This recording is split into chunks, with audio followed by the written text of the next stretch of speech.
কালকে দেখছি পত্রিকার একটা সুন্দর একজন ব্যক্তি, বাংলাদেশের বর্তমান সরকারি একজন পদস্থ ব্যক্তি বলছে কর্মজীবন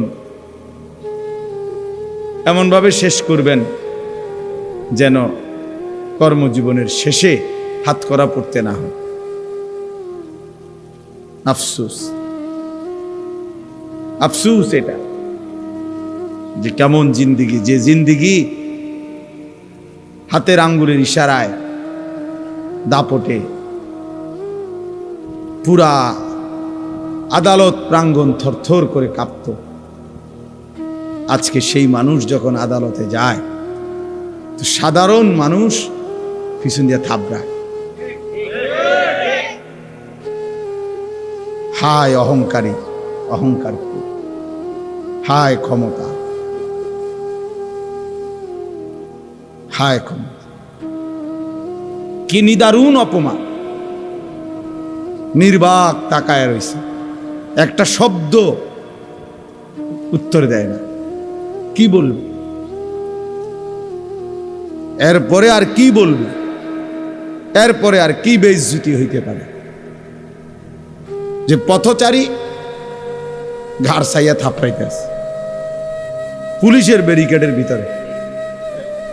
এই সেই আদালত যে আদালতে আঙ্গুলের ইশারায় উঠত বসত।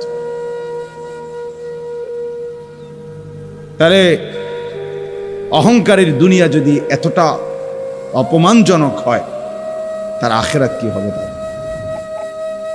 আমাদের জন্যই ভাবি। রাজনীতির হিসাব মিলাইলে হতো না। আমি কোনো রাজনীতির মানুষ, বাস্তবতা হলে আমার কাছে খুব আশ্চর্য লাগছে যে হায়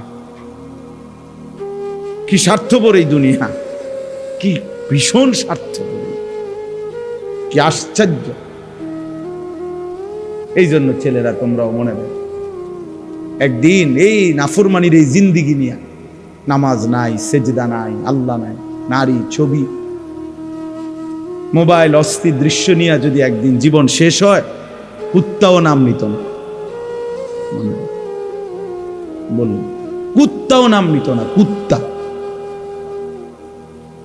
বেনামাজি মনে রাখিস, তোর নাম কোন কুত্তাও নিবেন। হ্যাঁ, অসভ্যতা যাদের ছিল, অস্থিরতা, নোংরামি যাদের জীব, এই যে সমস্ত নারী বেহায়া, বেপর্দা, অসভ্য, কোন জানোয়ারও এদের কথা নাম নেবেন। আজকে সারা বাংলাদেশ আমরা সোহরাওয়ার্দী উদ্যানে হেফাজতে ইসলামের উদ্যোগে মহাসমাবেশ, ওই নারীদেরকে থুতু মারছে যে নারীরা নারীর অধিকারের নামে মানবতার চূড়ান্ত, নারীদের চূড়ান্ত বেইজ্জতি করছে। এই জন্য ভাই, কোন পাপী পৃথিবীতে দামি হয় না। আমিও না, আপনিও না, আমিও না, আপনিও না, জওয়ানও না, বুড়াও না। কেউ হয়তো নগদ বেইজ্জতি হয়, কেউ হয়তো বংশ পরম্পরায় বেইজ্জতি হয়। আমাদের এই কুমিল্লায় এক জেলায়, উপজেলায় একটা বিশাল বাড়ি দেখাইছে একবার। এই বাড়ি অনেক বড়, এখন গাছরা আছে, খালি পড়ে আছে। তো লোকেরা আমার দেখাইছে, বললো যে হুজুর, এটা এই বাড়ির এমন কিছু মানুষের বাড়ি ছিল, এত সম্পদশালী, কিন্তু প্রতিনিয়ত তারা ছোট বড় সবাই মানুষের উপরে জোর জুলুম করত। কত মানুষের উপরে যে জুলুম করছে, কত মানুষের অন্যায় করছে, কত নারীর সর্বনাশ করছে, কত পুরুষের সর্বনাশ করছে, কত মানুষের সম্পদ লুণ্ঠন করছে, এই জোর জুলুম করত। আজকে তাদের এই পুরা বাড়ি বিরান পড়ে আছে, একটা মানুষ, বংশের একজন লোকও নাই, একটা বাচ্চাও নাই মানুষ। আমি নিজ চোখে দেখছি কতগুলো কুত্তা ঘুমাইতে আছে, বসে রয়েছে এটার ভিতরে। অহংকারীর, নাফরমানের পরিণতি।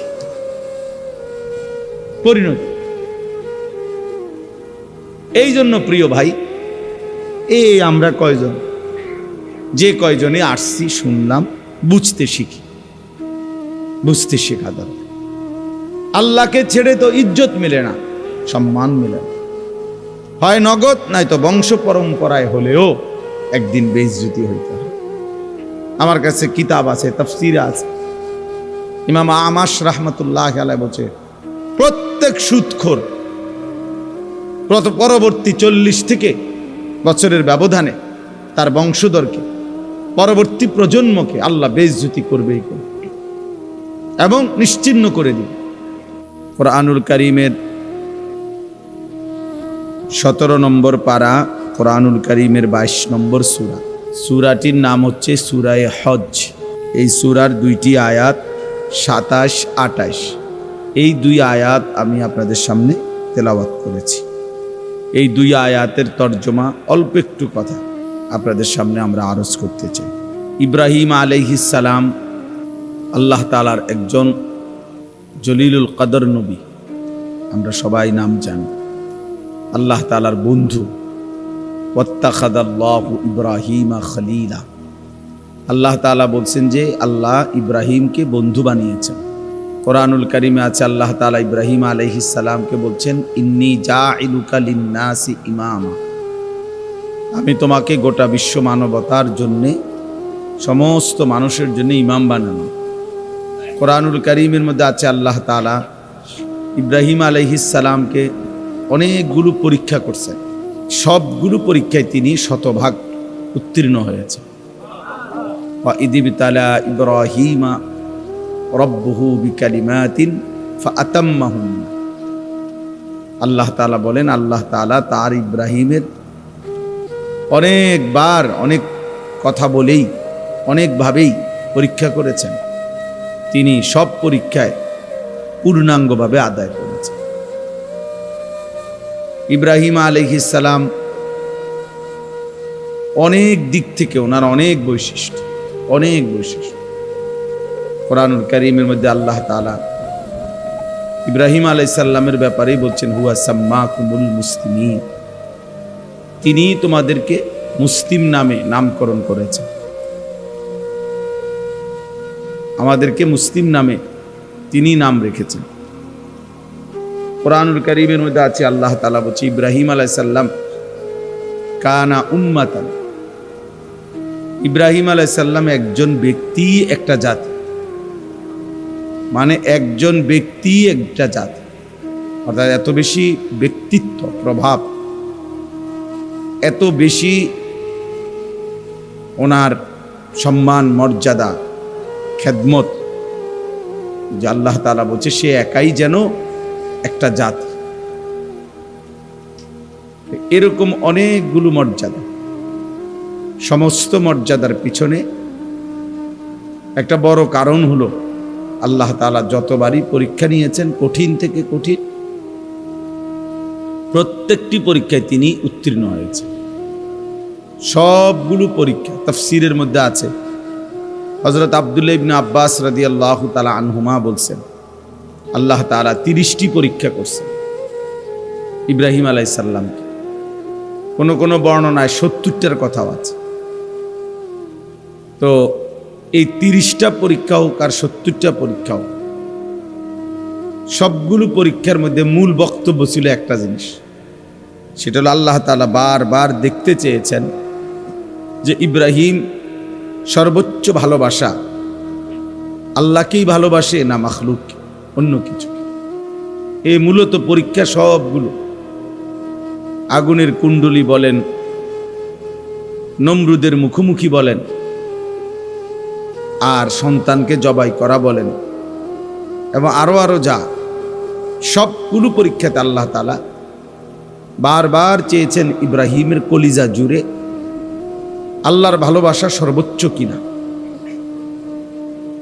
তাফসীরের মধ্যে আছে, সর্বপ্রথম খতনা, আমরা যে পুরুষ খতনা করায়,